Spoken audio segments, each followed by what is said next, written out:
Good morning, and welcome to modules 10 and 11. Okay, it's about to get weird, you guys. Sorry. So, the timing for the next few weeks is kind of a lot. So, just to go through it, modules 10 and 11, this is two modules in one. So, because pretty much all we're doing is reading catalog it, which is a lot. And then just responding in your blog, responding in the discussion. But it's a whole book, and it's a lot. It's a lot of dense information. But remember, as you're reading, you do not have to master this information. Assume that you're taking a course in library administration, in cataloging, and parse it out a little bit at a time. It's not something you're going to want to curl up with in front of the fireplace for a relaxing afternoon. Gosh, that sounds wonderful. And you can feel free, but getting through it's a lot. So you've got 2 weeks for this, and there's also a lot of additional reading that you can use if you want. If you're somebody who's in a library, who already knows about copy cataloging, who knows about MARC records, who understands that stuff, you're probably going to blow through it. And then there's a bunch of articles down here that I'll show you that you can look at and bring those to the discussion for people who are just barely keeping their head above water with Kaplan. So you've got 2 weeks for that. Everything is due. I don't have the due dates on here because I don't have a modules list, but I believe it's today's the 28th, 30, like the 14th-ish, whatever, 2 Tuesdays from now, it's due. Then after that is the week that's Choose Your Own Adventure. If you are not going to the MSLA conference, please shoot me an email here in Canvas and let me know what it is that you would like to look at. Let me know if you need any help with anything. This is going to involve you finding a topic related to technology in schools that you can do a deep dive into. And at this point, you should know, how long your week work is, how much you should put into it, and have an idea, an objective of what you want to discover with this. And then bring that back. Just a blog post that has all your info, and then put that in the discussion. It'll be long, but people will be able to look at it. Those of you who are going to the MSLA conference, what you're going to do is just recap whatever you do. So if you go to, I know Carol Kelly's doing an awesome bookmaking thing. There's the Book Doctor coming. That's on Sunday. You can do that. I think that's on Sunday. I should pay better attention. And then there's all of the different, things, breakouts that you can go to. So whatever you go to, just take notes, write up your notes, and post them again in your blog and in your in the discussion. Okay, so everybody can see them. And what I generally do is I send those to the conference coordinators as well, because they're always curious about how people, especially newer librarians, perceive the conference. So if you don't want me to put, but be honest, like if you see something and you're like, oh dang, that's 48 minutes of my life I'm never getting back, feel free. But I found that I pretty much enjoy everything that I see at the conference. So write that up so that we can all enjoy it. If you don't want me to put your name on it, that's fine. Just let me know and I can send it anonymously.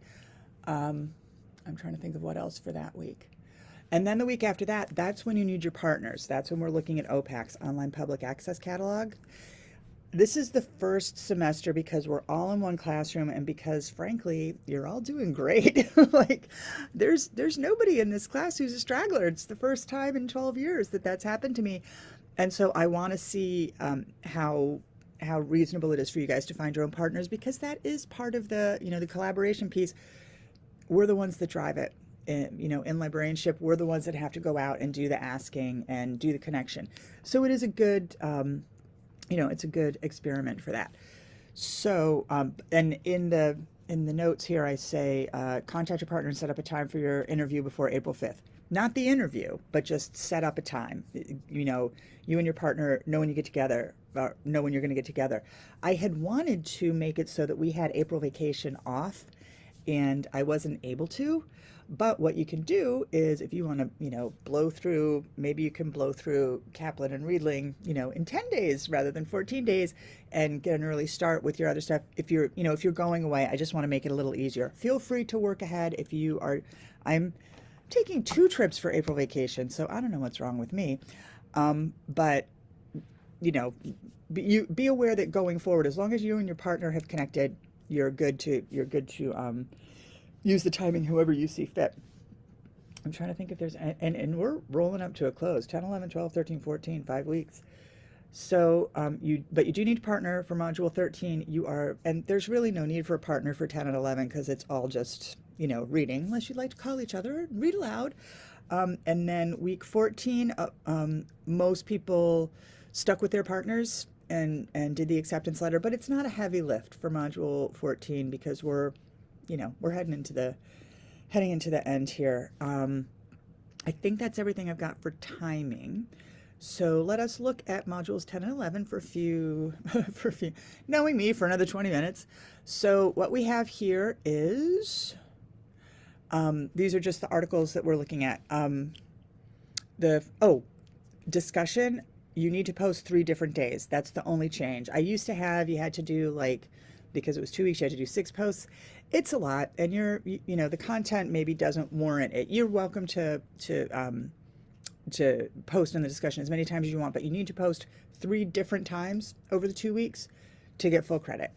And then your blog, it's just the 1 blog post for both weeks. All right, so Straight Dope. I don't know if you guys remember the Straight Dope. I think it was in the Boston Phoenix, maybe. Is where I used to read it. Anyway, this is talking about Melville Dewey.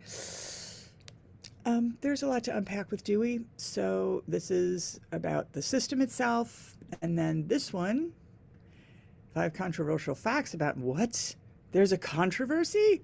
There is indeed. He was not a great guy. But the system is still in play. I mean, I still use it. But there are some issues. Then, to bring up those issues, we have Jillian Bartu, who is amazing. I can't remember if she's in Cambridge or Boston. Cambridge.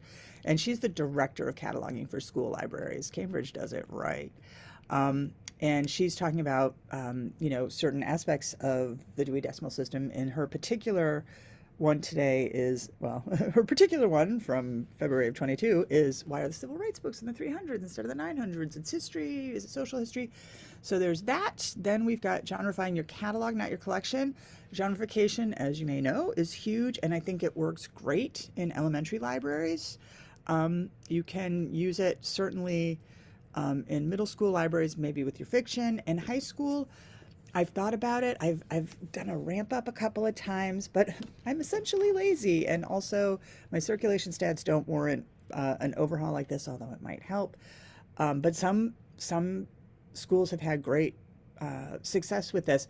But this is genreifying your catalog, looking at how you organize things within your catalog. And this is something that I have done a little bit of work on, and it's just an interesting perspective.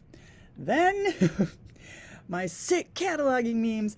These are, I took a cataloging course, I don't know, 4 or 5 years ago for my MLIS, and I made memes because I could not understand. The book that we read was like that. You think Kaplan's bad? I'll show you a picture of this one.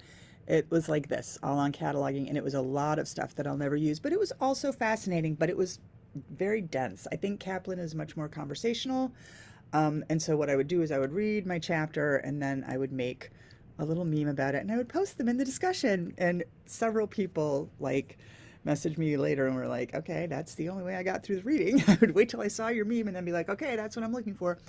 It doesn't align to Kaplan, but they're kind of funny. And if you want to post memes in the discussion, I'm all for it. All right, but it's not required, but you can if you want. Then this one is an interview with Sandy Berman. He worked with, I want to say, the LOC maybe?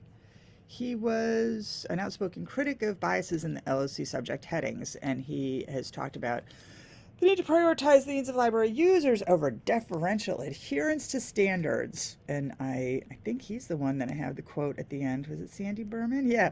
Catalogers, arise! Cast off your bondage and passivity. Say no to creative stifling conformity. Demand a rule in decision making.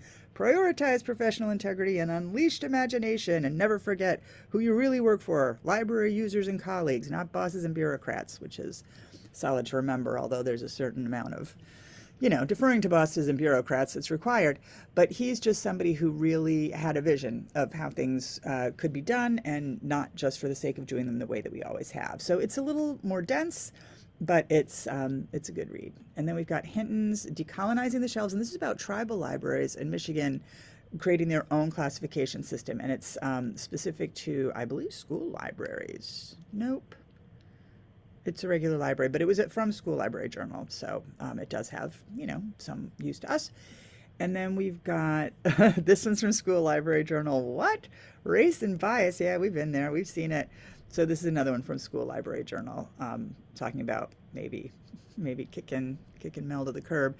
And then finally, this one is about Dorothy Porter, who way back when she, it was a while back. I think it was...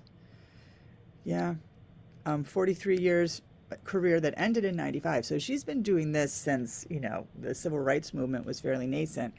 And she, just a woman with a vision and worth knowing about. Alrighty then. So I'm not going to repeat myself a bunch of times like I usually do, because it's all right here. If you have any questions, shoot me an email or put it in the help discussion. That is always something that everybody can look at and benefit from. And then I will be getting some things graded, hopefully today, and sending those out. So it's all coming together. We only have 5 modules left. Wow. Okay. Spring appears to be springing a little, so hopefully you'll get some time to stay outside, but really you should be spending your free time, reading Kaplan. All right. Have a wonderful week. I'm going to stop sharing here. And let me know if you need anything. All right, I'll see you on the discussion boards. Bye-bye.